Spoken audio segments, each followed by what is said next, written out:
এই যেও না অদৃশ বারণ করলে শুনবে কিন্তু। এইটা নিবে তো কি এগুলো নোংরা দিও না ভাইয়ের হাতে। কারা আইসক্রিম খেয়ে ফেলেছে ওটা দিও না, কাঠিটা ফেলে দাও। সৌভিক কাঠি ফেলে দাও, ওই কুকুরে চেটেছে কিন্তু সৌভিক। সৌরি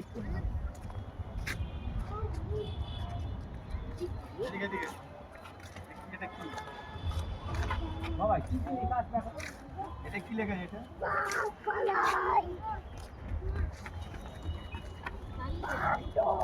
আচ্ছা ঠিক আছে চলে আসে এবার আস্তে আস্তে এই দেওয়ালে ওয়ালের দিকে যাও, ওয়ালের দিকে, ওয়ালের সাইডে এই বাবা পড়বি কিন্তু। এদিকে এসো এদিকে এসো পড়ে যাবি পড়ে যাবি, কথা শুনো না কেন। এই দিক দিয়ে, এই দিক দিয়ে, এই দিক দিয়ে। অ্যাক্সিডেন্ট তোরা করিস না, পড়বে তোরা করিস না।